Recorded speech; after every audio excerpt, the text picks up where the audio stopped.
नमस्कार। आज हमारे पास एक दिलचस्प विषय है। एक सोर्स मिला है जिसमें एक सुबह के अभ्यास, एक मंत्र के बारे में बताया गया है। हाँ नमस्कार। ये सोर्स दावा करता है कि इस मंत्र से दिन की शुरुआत मतलब बहुत शुभ होती है। हाँ, और न सिर्फ शुभ बल्कि माँ लक्ष्मी और प्रभु विष्णु की कृपा भी मिलती है, ऐसा कहा गया है। बिल्कुल। तो चलिए इस पर थोड़ी बात करते हैं, देखते हैं कि इसमें क्या जानकारी दी गई है। जरूर। तो सोर्स के हिसाब से ये मंत्र आखिर है क्या और इसे इतना शक्तिशाली क्यों माना जा रहा है? हाँ, तो सोर्स में जो मंत्र दिया गया है वो है कराग्रे वसते लक्ष्मी, कर मध्य सरस्वती, कर मूले तु गोविंदः, प्रभाते कर दर्शनम। ओके, कराग्रे वस्ते लक्ष्मी। सुनने में तो काफी जाना पहचाना सा लगता है। इसका मतलब क्या समझाया गया सोर्स में? हाँ, सोर्स इसे स्पष्ट करता है। कराग्रे मतलब हाथ का अगला भाग, उंगलियों के पोर, वहाँ लक्ष्मी जी का वास बताया गया है। अच्छा।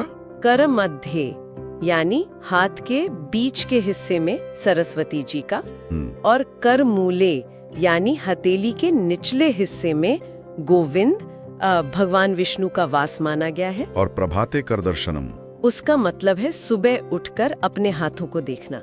इसीलिए सुबह सबसे पहले अपनी हथेलियों को देखने और ये मंत्र बोलने की बात कही गई है। तो मतलब ये विचार है कि सुबह उठते ही शायद बिस्तर पर ही अपनी हथेलियों को देखो और ये मंत्र पढ़ो, क्योंकि उनमें ये देवता वास करते हैं। हाँ बिल्कुल, यही अवधारणा है। और सोर्स इस बात पर जोर देता है कि ये करना बहुत ही आसान है। कितना आसान? मुश्किल से 10 सेकंड लगते हैं, ऐसा लिखा है। ये बात काफी दिलचस्प है कि इतने छोटे से काम को इतना असरदार बताया जा रहा है। 10 सेकंड, वाकई ये तो सच में बहुत कम समय है। और इसके फायदे क्या बताए गए? मतलब इस 10 सेकंड के अभ्यास से मिलता क्या है? देखिए, सोर्स के अनुसार फायदे कई हैं। एक तो दिन की शुरुआत शुभ होती है। दूसरा, देवी लक्ष्मी और भगवान विष्णु का आशीर्वाद मिलता है, ऐसी मान्यता है। अच्छा, आशीर्वाद। और तीसरा, ये भी कहा गया है कि इससे पूरे दिन के लिए एक पॉजिटिव एनर्जी, एक सकारात्मक ऊर्जा मिलती है। सोर्स इसे शुभ ऊर्जा और सकारात्मकता कहता है। तो ये एक तरह से दिन के लिए एक इंटेंशन सेट करने जैसा हो गया। सुबह उठते ही दिव्यता और पॉजिटिविटी पे फोकस करना। क्या सोर्स इसे इसी तरह पेश करता है? हाँ, काफी हद तक।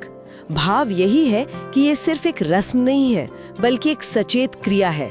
आप अपने हाथों में देवी देवताओं की उपस्थिति की कल्पना कर रहे हैं, उनका आवाहन कर रहे हैं। सही, मतलब मानसिक रूप से दिन को एक अच्छे नोट पे शुरू करना। बिल्कुल, एक पॉजिटिव माइंडसेट बनाना। एक बात और ध्यान देने लायक है जो सोर्स में मिली। हाँ, क्या मतलब? इसमें भक्ति ज्ञान के लिए चैनल को लाइक, सब्सक्राइब और शेयर करने की भी बात कही गई है।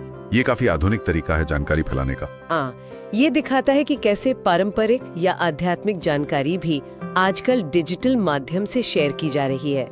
मतलब पुरानी बातें, नए तरीके। बिल्कुल, परंपरा और तकनीक का मेल। सही कहा। तो अगर हम सार निकालें तो इस सोर्स से हमने समझा कि सुबह उठकर अपनी हथेलियों को देखते हुए ये मंत्र बोलना एक छोटा आसान सा अनुष्ठान है। हाँ, और इसका मकसद है सकारात्मकता, शुभता और जैसा कि सोर्स दावा करता है, दैवीय कृपा पाना। और ये अभ्यास उस बड़ी सांस्कृतिक सोच से भी जुड़ता है जहाँ सुबह के समय को बहुत महत्व दिया जाता है ना? हाँ बिल्कुल, दिन की शुरुआत पवित्रता और आशीर्वाद के साथ करने की जो हमारी परंपरा रही है, ये सोर्स बस उसे खास तरीके से करने को कह रहा है। सही, एक विशिष्ट क्रिया के रूप में। ये कल्पना भी काफी रोचक है कि हाथ जैसे साधारण अंग को दिव्यता का स्थान माना जा रहा है। उंगलियों में लक्ष्मी, बीच में सरस्वती, मूल में गोविंद। हाँ, और यहीं से एक विचार आता है जो इस सोर्स की भावना से ही जुड़ा है। क्या विचार? कि अगर सुबह हथेलियों को देखने जैसे इतने सामान्य काम को इतने गहरे अर्थ और इरादे से भरा जा सकता है, तो क्या हम अपने दिन के दूसरे साधारण कामों को भी इसी तरह के सचेत मानसिकता से नहीं कर सकते? अच्छा पॉइंट है। मतलब रोजमर्रा के कामों को भी ज्यादा मीनिंगफुल बनाना। हाँ बिल्कुल, उन्हें सिर्फ काम की तरह न करके उनमें भी एक इरादा, एक ध्यान जोड़ना। ये बस एक सोचने की बात है जो इस सोर्स की अवधारणा से निकलती है। दिलचस्प, सोचने के लिए एक अच्छी बात छोड़ी आपने। चलिए, आज के लिए इतना ही। हाँ बिल्कुल।